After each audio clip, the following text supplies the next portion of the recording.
शीतला माता की पूजन का विधान है। उस विधान में कोई गर्म चीज की महत्वता नहीं है क्या? कोई गर्म चीज की महत्वता?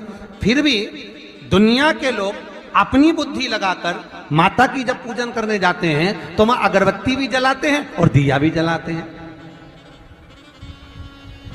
अब एक तरफ तो तुम माता को ठंडा पानी का भोग लगा रही हो, एक तरफ तो ठंडा भोजन चढ़ा रही हो, एक तरफ तो ठंडे का प्रयास कर रही हो, और ऊपर से माता को तुम दिया लगाकर अगरबत्ती लगाकर तुम माता को सम्मुख में गर्म तत्व को प्रदान कर रही हो। और फिर आकर कहती हो कि मेरा बच्चा क्यों बीमार पड़ता है, मेरे पति को आगे बार बार ये कष्ट क्यों आता है, घर में लोग चिड़चिड़े क्यों हो जाते हैं, घर में लोग क्लेश क्यों करते हैं, आखिर कारण क्या है? तो कारण तो तुम खुद हो कि जो चीज लिखी है वो ना करते हुए दुनिया जो कर रही है तुम वो करना चाहते हो। तुम भगवान की पूजन उस विधान से नहीं करना चाहते जो विधान शास्त्रों में।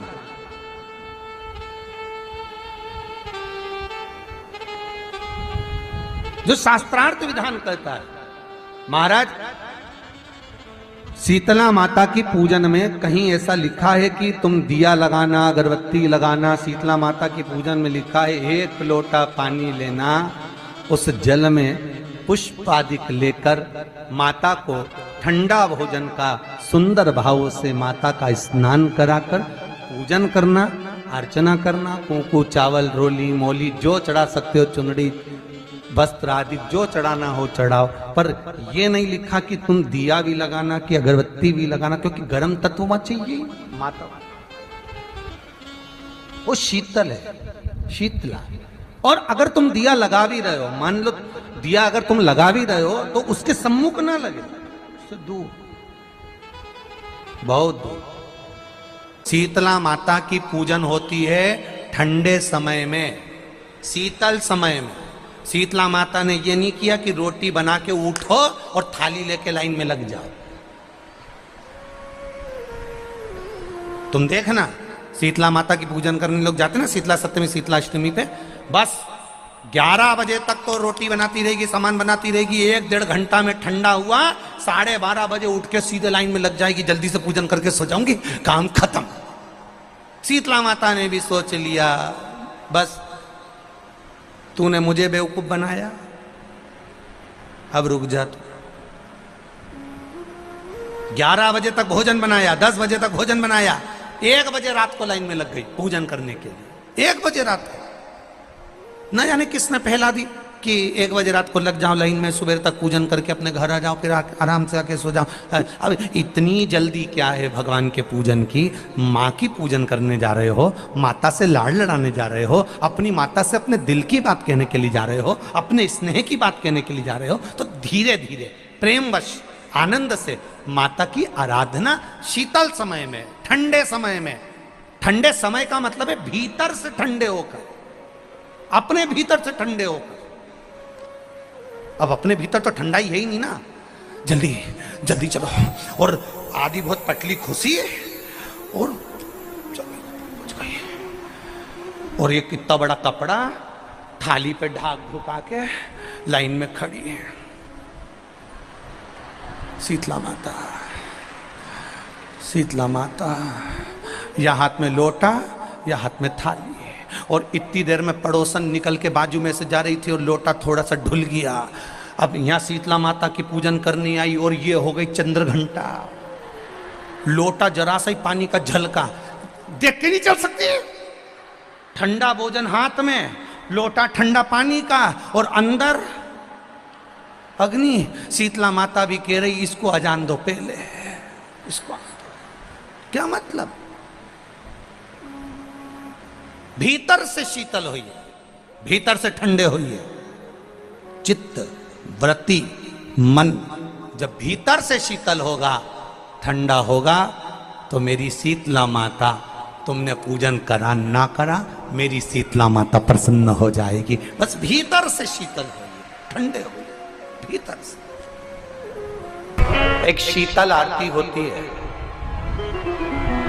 मेरी जीजियों बड़े सावधानी से सुनिएगा। एक शीतल आरती होती है। कभी अगर तुम्हारे जीवन में अगर कभी तुमको ऐसा लगे कि रोग बड़ा भारी हो चुका है और बहुत भारी रोग मुझे घेरता जा रहा है, या डॉक्टर को दिखाने जा रहे हो और तुम्हें ऐसा लग रहा है कि डॉक्टर कोई बड़ी बीमारी बताएगा, तो उस समय पर शीतल आरती का प्रयोग करें।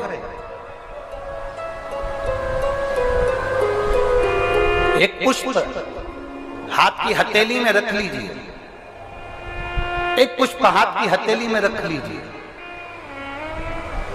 और यहां तक शास्त्र कहता है अगर हो सके तो आंकड़े का अगर पुष्प मिल जाए, तुम्हारे यहाँ क्या बोलते हैं उसको, मंदार का फूल, आंकड़े का फूल, अकौए का फूल, जो शंकर भगवान पे चढ़ता है, छोटा सा होता है, घुंघरू जैसा होता है वो, उसको तुम्हारे यहाँ क्या बोलते हैं हरियाणा में? आंख का ही पुष्प बोलते हैं। आंख का पुष्प मिल जाए तो ज्यादा अच्छा है। अब उसमें चाहे सफेद हो, चाहे नीला हो, चाहे गुलाबी हो, जैसा भी हो, हाथ में रखने के बाद हाथ में एक लोटा जल, भगवान शंकर के शिवालय में जब आप प्रवेश करें और प्रवेश करते समय भगवान के सम्मुख में जब भगवान शंकर के साक्षी में जब पहुंचे, आपके सामने पूजन में कोई भी सामग्री नहीं है, आपके पास में न दिया है, ना बाती है, ना गर्भवती है, ना चंदन है, ना कपूर है, ना कोई सामग्री है, केवल एक आंख का पुष्प और एक लोटा जल आपके पास में है। शिवालय में पहुंचकर शीतल आरती का प्रयोग करो।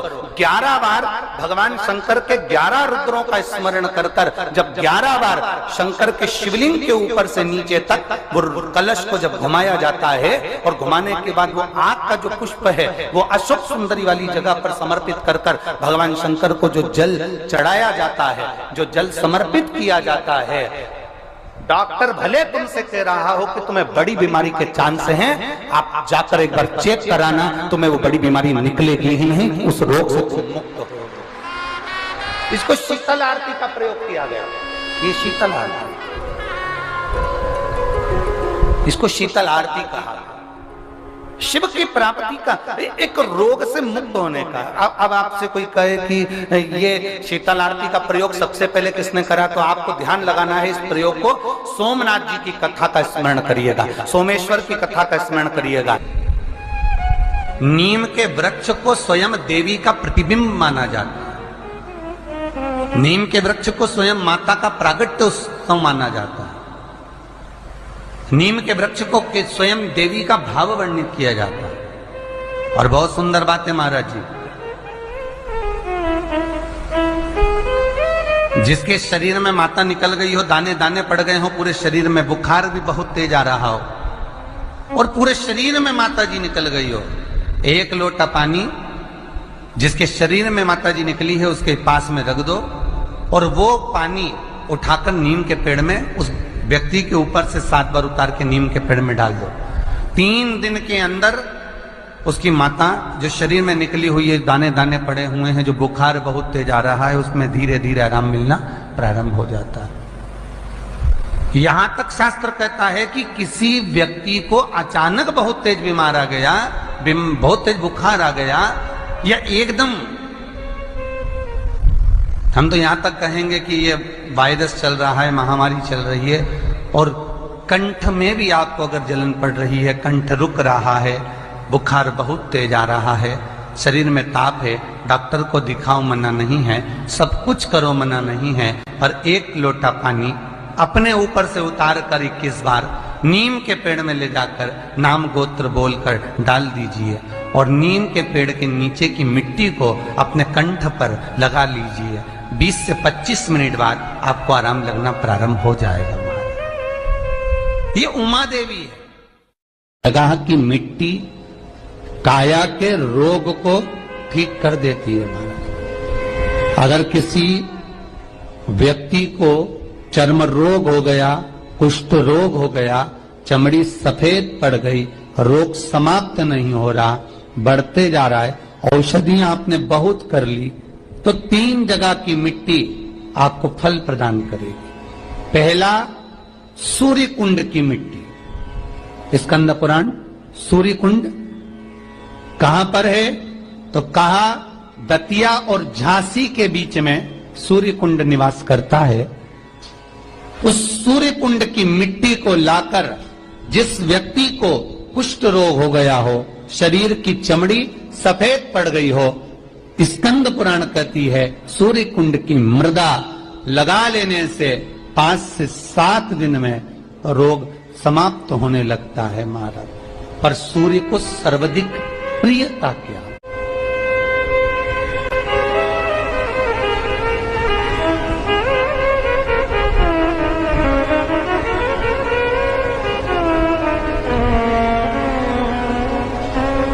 सर्वाधिक प्रियता सूर्य को क्या? क्योंकि सूर्य तपता है, तो उस तपन को मिटाने के लिए सूर्य देवता के शरीर पर गाय का घृत मला जाता। जैसे शनि को तेल लगाया जाता है, सूर्य को घृत मला जाता। इसलिए सूर्य कुंड का एक नियम है कि सूर्य कुंड पर से अगर हम मिट्टी लेकर आते हैं, शरीर पर लगाने के बाद जब शरीर का चर्म रोग समाप्त हो जाए, सफेद चमड़ी अपने वापिस रंग में आ जाए, तब आप जितनी कामना कर कर आते हैं उतना घी उस सूर्य कुंड के पास में डालना पड़ता है। 1 किलो, 2 किलो, आधा किलो, 250 ग्राम, 25 ग्राम, 50 ग्राम, जो आपने कामना करी है उतना चढ़ाना पड़ता। पर वो घी गाय का होना चाहिए, और उस घी का प्रयोग कोई नहीं कर सकता, इसलिए गाय का होना चाहिए। और उस घी का प्रयोग कोई नहीं कर सकता, इसलिए आज भी स्कंद पुराण में तो केवल सूर्य कुंड का वर्णन है, घृत का वर्णन है, पर स्थान आज भी झांसी और दतिया के बीच में जो सूर्य कुंड विराजमान है, आज भी वहां पर कुंड के पास में एक घी का कुआं है जिसमें घी डाला जाता है, पर उस घी का प्रयोग कोई दुनिया का व्यक्ति नहीं कर सकता। जो करता है वो शरीर में फपोले पड़ जाते हैं और बाद में सड़कर मर जाता है।